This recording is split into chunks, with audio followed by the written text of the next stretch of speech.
নমস্কার বন্ধুরা, মামনির পাকশালায় আপনাদের অনেক অনেক স্বাগত। আজকে আমরা তৈরি করব তেলাপিয়া মাছের ঝাল। তেলাপিয়া মাছ তো অনেকভাবেই খেয়েছেন, এভাবে একবার তৈরি করে দেখুন, আশা করি অনেক ভালো লাগবে। যারা তেলাপিয়া মাছ খেতে পছন্দ করেন না তারা অবশ্যই এই রান্নাটা করে দেখবেন। এভাবে একবার রান্না করে খেলে বারবার মনে হবে আরেকবার রান্না করে খাই। তাহলে চলুন তৈরি করে নেওয়া যাক তেলাপিয়া মাছের ঝাল। এখানে আমরা 5 টুকরো তেলাপিয়া মাছ হলুদ লবণ দিয়ে মেখে রেখে দিয়েছি। এবার আমি 1 চামচ আদা বাটা, 1 চামচ জিরে বাটা, 3টে কাঁচা লঙ্কা, 3টে শুকনো লঙ্কা দিয়েছি। এই লঙ্কাটাকে একসাথে মিশিয়ে বেটে নেব। আপনারা যদি ঝাল আরও বেশি খেতে চান আর একটু বেশি ঝাল দিতে পারেন।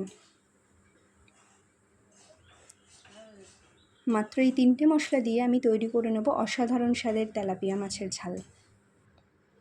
এবার কড়াইতে আমি সাদা তেল দিয়ে দিয়েছি মাছটা ভেজে নেওয়ার জন্য। আপনারা চাইলে সর্ষের তেলও ব্যবহার করতে পারেন।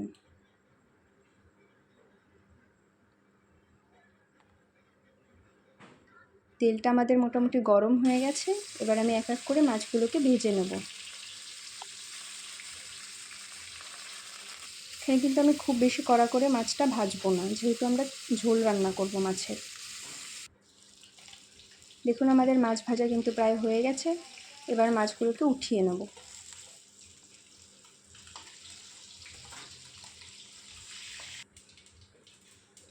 এবার মাছ ভাজার যে তেলটা ছিল সেই তেলের মধ্যেই আমি 1/2 চামচ গোটা জিরে ফোড়ন দিয়ে দিলাম। আমি কিন্তু এখানে খুব বেশি তেলের ব্যবহার করিনি, যাতে আপনারা গরমের মধ্যেও খেতে পারেন, শরীর যাতে অসুস্থ না হয়। এবার বেটে রাখা মশলাটা আমি দিয়ে দিলাম। এবার একটু একটু করে জল দিয়ে মশলাটাকে ভালো করে কষিয়ে নেব। মশলা যত ভালো করে কষাবেন রান্নার স্বাদ তত বেশি ভালো হবে।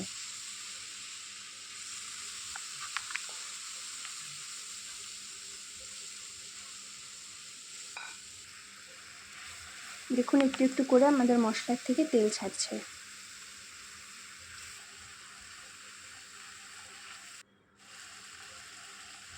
আমার মশলা মোটামুটি কষানো হয়ে গেছে, আর একটু নাড়াচাড়া করে নেব।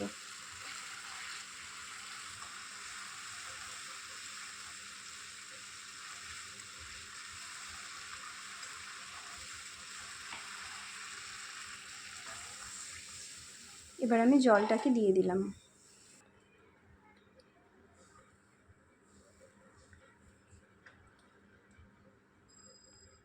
আর 1 চামচ মতন হলুদ দিয়ে দিলাম।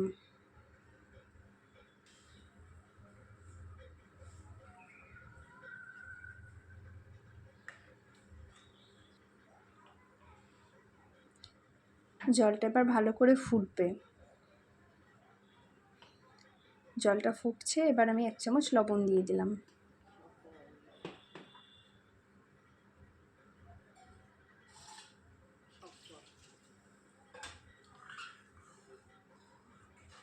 ভালো করে লবণ হলুদ সব মিশিয়ে নিলাম। জলটা ফুটতে থাক।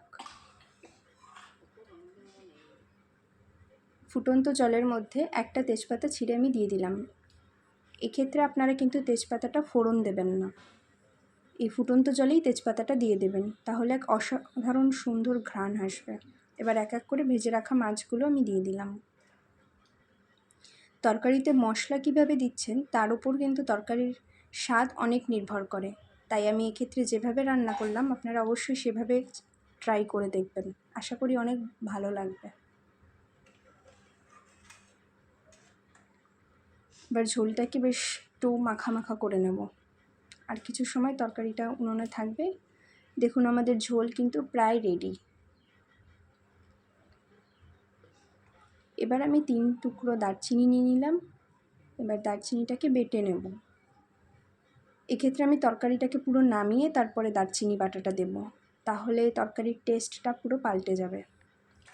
তরকারি আমার হয়ে গেছে, আমি কিন্তু অল্প ঝোল রেখেছি। এবার বাটা দারচিনিটা দিয়ে দিলাম। তরকারিতে বেশ ভালো করে মিশিয়ে নিলাম। আমাদের রান্না পুরোপুরি কমপ্লিট। ভালো লেগে থাকলে অবশ্যই লাইক শেয়ার সাবস্ক্রাইব করবেন, আর অবশ্যই কমেন্ট করে জানাবেন কেমন লাগলো। আর সবাই সুস্থ থাকবেন, ভালো থাকবেন।